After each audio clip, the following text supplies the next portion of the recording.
Pengakuan mengejutkan istri pencuri ayam yang tewas diamuk warga.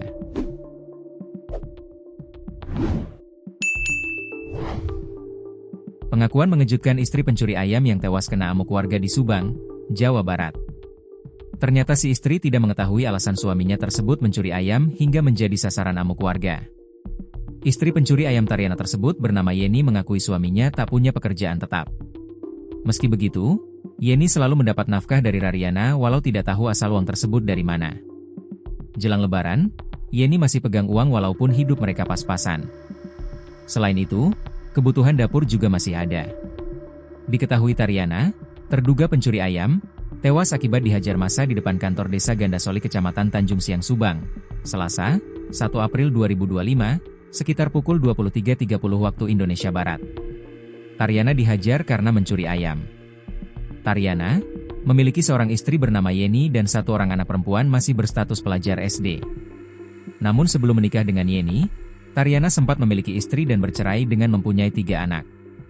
Berdasarkan pengakuan Yeni, suaminya sebelum mencuri ayam kemarin, sempat juga dulu terpergoki sedang mencuri kencur di kebun. Saya sama sekali tidak tahu motif suami saya mencuri untuk apa. Dan uang yang dikasih ke saya juga saya tak pernah tahu uang dapat dari mana.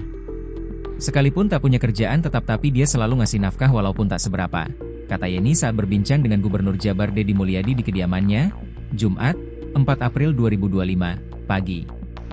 Yeni juga mengaku saat Lebaran, dirinya dan keluarga untuk kebutuhan dapur stok masih ada seperti beras dan juga makanan.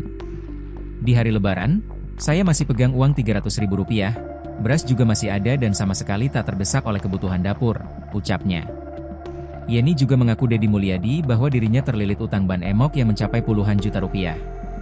Saya punya utang ban emok Pak Gubernur, totalnya ada 3 ban dan jumlahnya mencapai sekitar 30 juta rupiah, ungkap Yeni kepada Deddy Mulyadi. Tidak tahu juga alasan suami saya mencuri untuk apa, mungkin juga untuk bantu buat setor ban emok, ucapnya. Lanjut Yeni, dirinya dulu sempat jualan gorengan, modalnya dari pinjaman ban emok. Tapi dagang gorengan hanya cukup untuk setor ban emok saja, kadang itu juga masih kurang, katanya. Yeni juga mengucapkan terima kasih atas empati dari Pak Gubernur Jabar Deddy Mulyadi yang sudah bersedia mengunjungi kediamannya. Yeni juga mengaku dirinya telah mengikhlaskan kematian suaminya, sebagai bagian dari takdir Allah Subhanahu wa Ta'ala. Yeni juga meminta, proses hukum tetap harus ditegakkan karena bagaimanapun perbuatan main hakim sendiri tidak dibenarkan secara hukum apalagi sampai menghilangkan nyawa orang.